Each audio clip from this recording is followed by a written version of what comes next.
नमस्कार, स्वागत है आप सभी का हिस्ट्री 360 चैनल पे।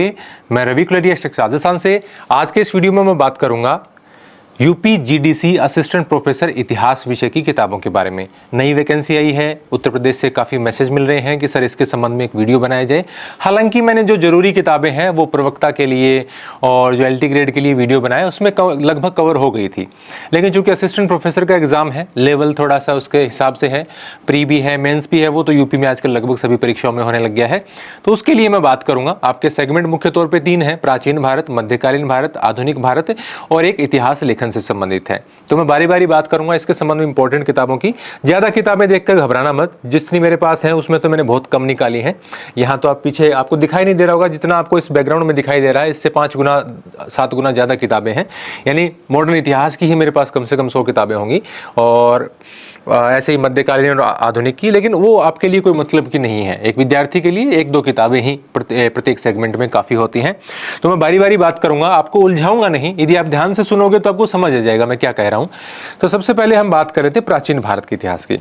तो यूपी में बहुत सारे विद्यार्थी पढ़ते भी होंगे। केशव श्रीवास्तव की किताब है, और ये किताब आपके मेंस के लिहाज से भी ज़्यादा उपयुक्त हो जाती है। तो ये कोई विद्यार्थी इस किताब को पढ़ रहा है तो कोई दिक्कत वाली बात नहीं है। और जब आप प्री यदि आपका क्लियर हो रहा है तो मेंस के लिए आप अलग से भी बाद में थोड़ा इसको समय दे सकते हैं, ताकि आपके जो डिस्क्रिप्टिव आंसर है, क्योंकि आपके 8 क्वेश्चन 10 + 10 क्वेश्चन आएंगे, एक 8 नंबर के, दूसरे 12 नंबर वाले, 125 और 200 शब्दों वाले। तो उसके लिए आप प्राचीन भारत में बाद में इस किताब का सहारा ले सकते हैं। लेकिन सिर्फ प्री की बात करें तो प्री में या तो आप ये जो सौरभ चौबे वाली किताब है या फिर पप्पू सिंह प्रजापत वाली किताब है, इनमें से कोई एक किताब पढ़ के और अपना काम चला सकते हैं। उसमें आपको कोई दुविधा का सामना करना नहीं पड़ेगा। ये वाली दोनों किताबें आप जानते भी हैं। अभी लेटेस्ट में इसका एक और नया एडिशन आया बताया है, लेकिन मुझे नहीं लगता उसके अंदर कुछ ज़्यादा चेंज है। 1-2 विद्यार्थियों ने लिया था, उन्होंने कहा कि हमें तो कुछ नज़र नहीं आया। मैं भी उसको चेक करके बता दूंगा, लेकिन उसमें आपको सोचना नहीं है। आपके पास इससे पहले वाला भी एडिशन है, तो आपको कोई चिंता करने वाली बात नहीं है। आप इन दोनों में से कोई भी किताब पढ़ रहे हैं तो आपको कहीं भी और कोई चिंता करने की आवश्यकता नहीं है। आपका काम निश्चित रूप से इन किताबों से चल जाएगा। और भी बहुत सारी किताबें हैं, जैसे कोई उपिंदर सिंह से पूछ रहे, लेकिन मेरा ये मानना है कि आप बहुत सारे यदि स्रोतों के चक्कर में पढ़ेंगे तो बहुत सारी बेसिक चीज़ें आप भूल जाएंगे। तो आसान सवाल गलत कर बैठेंगे, कुछ एक आध कठिन सवाल कर पाएंगे, वही धाग के 3 पात वाली बात हो जाएगी। तो इससे अच्छा है थोड़ा लिमिटेड पढ़े, एक किताब के साथ ही जाएं। हाँ, जब आप तैयारी कर रहे हैं मेंस के लिए, आपको थोड़ा समय मिल जाए तो उसके लिए आप मेंस के लिए अलग से थोड़ा सा पढ़ सकते हैं डिटेल में, ताकि आप डिस्क्रिप्टिव आंसर लिख पाए। नहीं तो अभी के लिए आप एक किताब से लिखें और एक से प्रैक्टिस करें। वो मेरी वाली जो किताबें हैं ऑब्जेक्टिव, यूपी के विद्यार्थी ज़्यादातर जानते हैं आजकल, प्राचीन, मध्यकालीन और आधुनिक भारत की हमारी वस्तुनिष्ठ किताबें आती हैं, और उनसे आप प्रैक्टिस कीजिए। ज़्यादातर पेपर उसमें से आजकल मिल भी जाता है। और आप उनमें से यदि आपको नहीं जानते हैं आप उस किताब के बारे में, तो आप उनमें से कम एक किताब लेके और प्रैक्टिस करके देखिए। आपको अनुमान हो जाएगा कि क्यों मैं उसके लिए बता रहा हूँ कि प्री के लिए कितनी इंपॉर्टेंट है। और नहीं तो इसमें आप मेंस के लिए RS शर्मा वाली जो छोटी किताब आती है, पुरानी NCERT वाली, जो दूसरी पब्लिकेशन से भी आती है, ऑक्सफोर्ड से या ब्लैक स्वान से, तो उससे भी आप पढ़ सकते हैं। नहीं, अभी प्री के लिए आप एक किताब इनमें से पढ़ो, आपका निश्चित रूप से काम चल जाएगा। कोई दुविधा वाली बात नहीं है। बात करते हैं मध्यकालीन भारत की। अब मध्यकालीन भारत के अंदर तो देखो, मैं रिकमेंड करना चाहूँगा आपको ये वाली किताब, ये जो पप्पू सिंह प्रजापति की। पहले तो देखो, मुगलकालीन भारत, वहाँ तक शायद कैमरा नहीं जा रहा होगा, मुगलकालीन भारत और तराइन से पानीपत 2 अलग-अलग किताबें आती थी। अभी उनकी इन्होंने दोनों को सम्मिलित करके एक छोटी किताब निकाली है। वैसे छोटी नहीं है, उनकी तुलना में छोटी है, लेकिन ये किताब जरूरी किताब है। और मध्यकालीन भारत में आपके लगभग सारे क्वेश्चन इसमें से पूरे मिलने की संभावना है, और बढ़िया किताब है। आप इस किताब को पढ़ते हैं तो आपको कोई दूसरी किताब पढ़ने की फिर आवश्यकता नहीं रहेगी। और नहीं, समय के हिसाब से आप चलें तो ये किताब भी पर्याप्त है, इसमें कोई दिक्कत वाली बात नहीं है। हालांकि इससे कम है तो कुछ आपको पता ही है कि कोई ऐसा एक आध जो ज़्यादा जटिल क्वेश्चन है वो छूटने की संभावना बन जाती है। लेकिन ऐसा बिल्कुल भी नहीं है कि आप सौरभ चौबे अच्छे से तैयार कर रहे हैं तो आप तुरंत चेंज करके ये ले आएँ। कोई नया विद्यार्थी और लाना चाहता है, आगे भी और भी एग्जाम्स की तैयारी करना चाहता है, तो ये जो नई किताब आई थी ये बढ़िया किताब है, पप्पू सिंह प्रजापत वाली। और इसमें जैसे हरीशचंद्र वर्मा, दिल्ली विश्वविद्यालय वाली हिंदी माध्यम कार्यान्वयन जो उनका आती है सीरीज, उसकी जो किताब है 2, ये तो आपको शायद यहाँ पे दिख रही होंगी, ये वाली दोनों। और बड़ी बड़ी किताबें हैं, वो किताबें आप पढ़ तो लोगे, लेकिन एकदम पूरा उनसे काम भी नहीं चलेगा, और आप इतने समय में उसको याद भी नहीं कर पाओगे, तैयार भी नहीं कर पाओगे। और बाद में जब आप इसमें मेंस के तरीके से सोचें तो ज़्यादा नहीं तो कम से कम ये वाली किताब ये हो सकता है इसका कवर चेंज कर दिया हुआ आजकल। ये पुरानी एनसीईआरटी बेस्ड ही है और सतीश चंद्रा की जो सिंगल किताब आती है वो वाली है, ये वाली आप पढ़ सकते हैं। और ये ओरिएंट ब्लैक स्वान से आती है। मैं इनकी बात नहीं कर रहा, नहीं तो फिर ज़्यादा हो जाएंगी किताबें। ये 2 पार्ट में आती हैं, ये अलग आती हैं सतीश चंद्रा की। मैं सिंगल वाली की बात कर रहा हूँ, क्योंकि जब आपने सौरभ चौबे या पप्पू सिंह प्रजापति की किताब पढ़ी है तो उसके बाद में ये किताब पढ़ लेंगे तो और कुछ आपको एक्स्ट्रा करने की आवश्यकता नहीं है। फिर आप चीज़ें अपने लिए बढ़ाते जाएंगे तो उतनी ही आपके लिए मुश्किल होती जाएगी। अब मैं बात कर लेता हूँ आधुनिक भारत की। आधुनिक भारत के अंदर देखिए प्री वाला जो आपका मामला है वो लगभग आपका काम इससे चल जाएगा। हालांकि इसमें थोड़ी सी हैं कमियां हैं इस किताब के अंदर, लेकिन कोई और बहुत अच्छा ऑप्शन नहीं मिल पाता है। फिर उसके बाद में दूसरा ऑप्शन आप देखेंगे तो फिर वही आता है आपका ये 2 किताबें कलाम पब्लिकेशन वाली जो अरविंद भास्कर की आती हैं। इनमें से जो दूसरा पार्ट है 1857 के बाद वाला, ये काफ़ी बड़ा है और जटिल भी है क्योंकि फैक्ट्स ज़्यादा हैं। तो ये 2 किताबें भी आप पढ़ सकते हैं और अच्छी किताबें हैं। वो सिर्फ वही है, समय के अनुसार आप इतना पढ़ पाते हैं तो आप जाएं इसके साथ। और ये मैं स्ट्रांगली रिकमेंड करूँगा, जैसे आपके पास जो ऑब्जेक्टिव किताब हो, चाहे आपने पप्पू सिंह प्रजापति की ऑब्जेक्टिव किताब ली हो, अच्छी किताब आती है, या यूथ वाली ली हो, आप और चेंज नहीं भी करना चाहते तो मेरे कहने से ही आप ले लीजिए हमारी जो आधुनिक भारत की वस्तुनिष्ठ किताब आती है, तो वो आप परीक्षा वाणी के साथ पढ़ेंगे तो निश्चित रूप से आपका मोर देन इनफ हो जाएगा। उससे बहुत अच्छा तरीके से, क्योंकि वो बहुत सारी ऑथेंटिक किताबों से रिसर्च करके वो किताब बनाई गई है। आप उसको एक बार जरूर देखना। इलाहाबाद वगैरह में तो ऑफलाइन मिल जाती है, बाकी तो ऑनलाइन ही उसका विकल्प है। मैं डिस्क्रिप्शन में लिंक वगैरह डाल दूंगा। लेकिन वो आधुनिक वाली तो जरूरी आपको कंसीडर करनी है, आपके बहुत काम आएगी। यदि आप परीक्षा वाणी के साथ भी पढ़ते हैं तो आपका काफ़ी हद तक उससे काम निकल जाएगा। और फिर थ्योरी के लिए बात करें तो बहुत सारी किताब हैं मेंस एग्जाम के लिए, क्योंकि कुछ बेसिक तो इससे आपके कवर हो ही जाएगा। नहीं फिर आप स्पेक्ट्रम पढ़ सकते हैं। अब आप कहेंगे सर अलग से फिर ये बड़ी किताब, आपने वो पढ़ा हुआ है तो फिर स्पेक्ट्रम वगैरह पढ़ने में कोई जोर नहीं आएगा। स्पेक्ट्रम पढ़ लो, या फिर BL ग्रोवर वाली की किताब जो आती है चंद पब्लिकेशन वाली, ये पढ़ लो।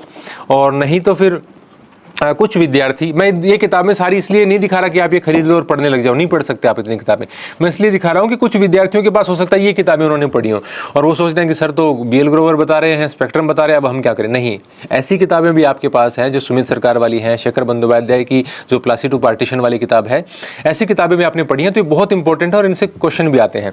लेकिन आपका फोकस है कि आप आधुनिक भारत जो परीक्षा वाणी या अरविंद भास्कर वाली किताब है उसके साथ में कोई एक BL ग्रोवर या कोई एक ऐसी किताब लेके उसके साथ तैयारी कर सकते हैं। या पुरानी एक आधुनिक भारत में एक और आती है, मैं निकालनी भूल गया यहाँ पे किताब है, बहुत एक अच्छी किताब है, यदि आप पढ़ सकते हैं तो उसमें बाद में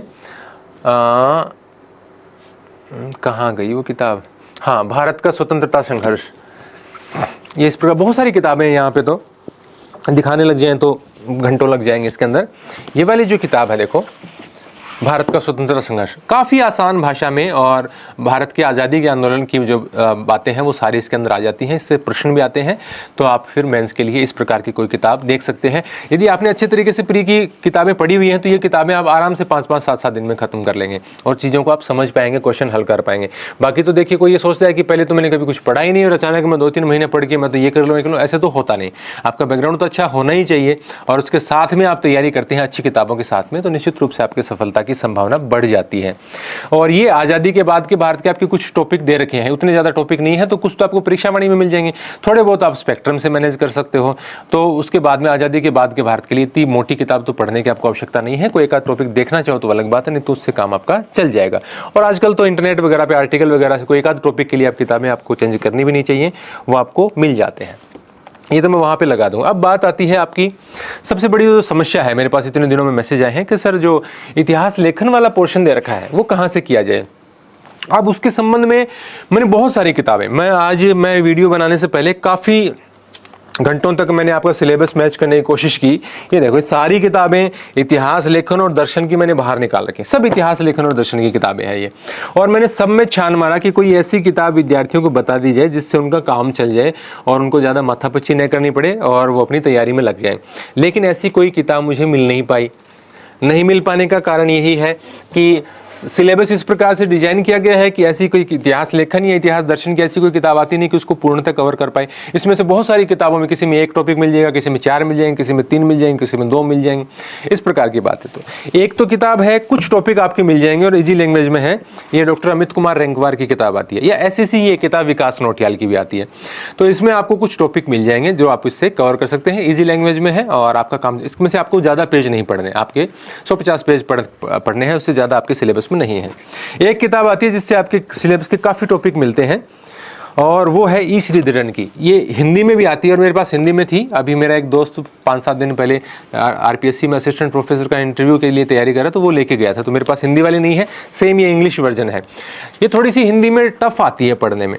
टफ इसलिए क्योंकि ये जो मूल रूप से इंग्लिश में लिखी गई थी, बाद में उसका जो अनुवाद किया गया है उसमें शब्दों का चयन इस प्रकार से कि वो थोड़ी जटिल लगती है। तो लेकिन उसमें काफ़ी सारे टॉपिक ऐसे हैं, जैसे आपके पुनर्जागरण और उसका प्रभाव है, इतिहास लेखन वाला वो जो टॉपिक है वो जल्दी से नहीं मिलता, वो इसके अंदर मिल जाता है। और भी कुछ टॉपिक हैं, तो कई सारे टॉपिक आपको इसके अंदर मिल जाते हैं।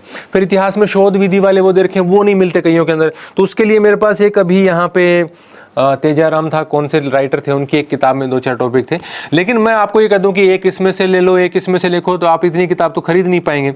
तो आप कोशिश करो कि इस प्रकार की कोई 1-2 किताबों से आप अपना टॉपिक देखो, और नहीं मिलता तो 1-2 इंटरनेट से जुगाड़ करो और ऐसे करके अपनी तैयारी पुख्ता करो। किसी के पास नहीं है ऐसी किताब जो इतिहास लेखन को पूरा, अब बहुत सारे विद्यार्थियों को ये भी कहना था कि सर आपने जिस प्रकार से किताब लिखी है या तो इसके ऑब्जेक्टिव दे दो या थ्योरी दे दो, तो ऐसा संभव नहीं है क्योंकि मेरे पास ये सारा मैटर तो है बहुत सारी, और नोट्स भी है मेरे पास कुछ ही। लेकिन वो सारा यदि मैं कंसाइज करूं और पूरे की किताब बनाने की यूपी के हिसाब से कोशिश करूं तो मेरे को 2 महीने का समय लग जाए। तो आपके पास इतना समय है नहीं, मेरे पास इतना समय है, तो मैं आपको किताबें बता दे रहा हूं। तो ये एक तो ई श्रीधरन की किताब आती है, ओरिएंट ब्लैक स्वान की, हिंदी में भी आपको मिल जाएगी अमेजोन वगैरह पे। और एक ज्ञानवितान प्रकाशन से डॉक्टर अमित कुमार रेंकवार की किताब आती है, इसमें भी कुछ टॉपिक आपके हैं। तो इस प्रकार इन किताबों से आप कर सकते हो। और ऑब्जेक्टिव में मैं आपको बताता हूँ, इसकी एक ऑब्जेक्टिव आती है लेकिन कोई ज़्यादा अच्छी नहीं है। लेकिन तो अभी ऐसा कोई ऑप्शन है नहीं कि आपको मैं बताऊं कि वो ऑब्जेक्टिव आप इसकी पढ़ो।